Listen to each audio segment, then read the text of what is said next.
Olá, tudo bem? No vídeo de hoje falaremos sobre o ciclo celular e a fase de divisão celular. Mais especificamente falaremos sobre as etapas do ciclo da intérfase e as etapas da mitose e na fase da onde ocorre a divisão celular, ou seja, a citocinese. Introduzindo o tema, vamos ver como ocorre a divisão celular e a divisão das etapas da divisão celular, que é dividida em duas. A mitose, que é a parte vermelha da circunferência, e a intérfase, que é a parte azul da circunferência. A intérfase é dividida em três partes, que é o G1, o S e o G2. No G1, as células estão exercendo suas atividades metabólicas normais, como respiração celular, síntese proteica, etc. Na intérfase, ocorre a duplicação do material genético, a duplicação dos centríolos, que vão preparar a célula para uma futura divisão celular na mitose. E na fase G2 é muito similar à fase G1, no entanto, com a duplicação do material genético e dos centríolos. Já a mitose é dividida em quatro fases e uma quinta, que é o momento onde ocorre a divisão celular, chamada também de citocinese. As quatro fases da mitose são prófase, metáfase, anáfase e telófase, que são, resumidamente, a prófase ocorre a desintegração do carioteca, a cromatina é espiralizada e os centríolos começam a se organizar para os polos. Ou seja, é na prófase que a célula começa a se organizar para se dividir. Depois, a célula passa para a metáfase, onde o núcleo desaparece, ou seja, o carioteca desaparece. Os cromossomos posicionam-se numa região central da célula, também chamada como placa equatorial ou placa metafísica. Os centríolos ficam posicionados nos dois polos extremos da célula e, por meio das chamadas fibras de fuso, eles conectam-se aos cromossomos, ligando-os aos dois centríolos nos dois polos da célula, ou seja, eles formam uma espécie de meridianos dentro da célula.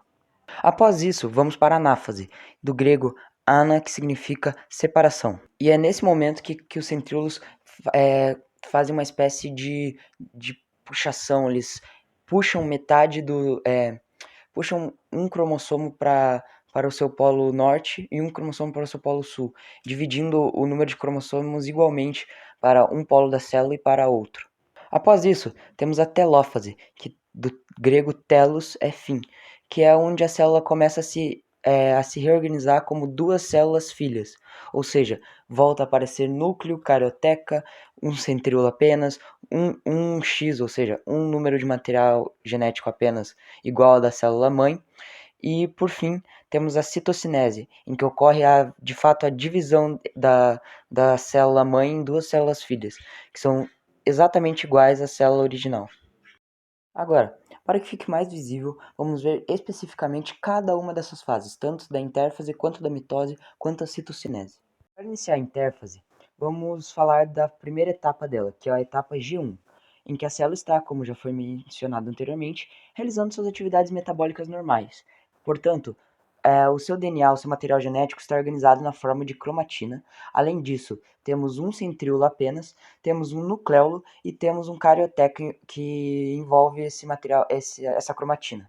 Já a segunda fase da intérfase é chamada de etapa S e é caracterizada pela duplicação dos centríolos e do material genético, ou seja, pela duplicação da cromatina, além de um aumento do volume celular, que vai possibilitar que posteriormente a célula se divida em duas células filhas iguais. Para finalizar a intérfase, temos a fase G2, em que as cromatídeos tornam-se cromatídeos irmãs, pois elas se unem por meio de uma estrutura proteica chamada centríolo, que une cromatídeos. Além disso, nessa fase, a célula está muito similar às suas atividades da fase G1, pois ela ainda está exercendo atividades metabólicas normais, no entanto, com seus centríolos duplicados, com seu material genético duplicado e com o aumento do volume celular. Agora que a célula já está pronta para a divisão celular, esse processo se inicia. Na mitose, temos a primeira fase, que é a chamada prófase, ou seja, fase primordial do grego.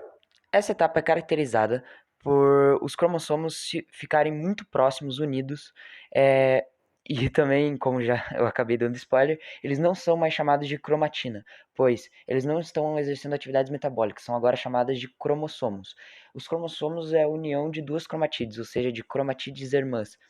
Além disso, é nessa fase em que começa a desaparecer o núcleo, ou seja, desaparecimento da carioteca, e os dois centríolos começam a posicionar-se para os polos. Além disso, ocorre o desaparecimento do nucleolo, já que a célula não está mais exercendo atividades metabólicas como antes, como na intérfase, mas sim está iniciando seu processo de divisão. Agora, falando sobre a metáfase. Metáfase, a palavra meta vem do grego meio, ou seja, essa fase é caracterizada por ser o meio da divisão celular. Nela, ocorre a condensação máxima dos cromossomos, que posicionam-se numa linha central da célula, que é chamada placa equatorial ou placa metafísica. E esses cromossomos são ligados aos dois centríolos que estão localizados nos polos da célula. Os centríolos conectam-se aos cromossomos por meio das fibras de fuso, que são uma espécie de meridianos que cortam a célula e ligam os centríolos ao centrômetro dos cromossomos. Mais especificamente, a uma pequena parte proteica do centrômetro que é o cinetocoro. Você me confundo. Além disso, como vocês já devem ter percebido na imagem, nessa fase o carioteca se desintegra completamente, ou seja, a célula passa a não ter mais núcleo. Agora, falando sobre a terceira fase da mitose, a anáfase, que vem da palavra grega ana, que significa separação, é nessa fase onde os cromossomos são separados, cada sendo metade direcionado para um centríolo da célula, centríolo localizado no polo sul da célula, e o outro e a outra metade vai para o centríolo localizado no polo norte da célula. Isso ocorre pois os centrômetros são divididos, gerando a separação das cromatídeos irmãs. Além disso, nesse momento ocorre um alongamento da célula, pois ela está prestes a se dividir em duas células filhas. Agora, vamos falar sobre a última fase da mitose, a telófase.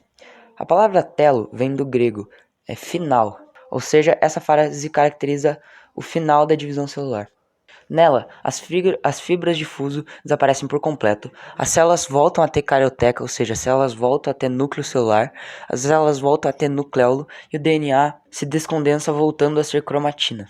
Por fim, temos a citocinese, que é a fase em que ocorre a divisão citoplasmática da célula, ou seja, marca o final da divisão celular. Nessa fase, a célula-mãe, finalmente, as duas células filhas, que são idênticas à mãe, finalmente se dividem.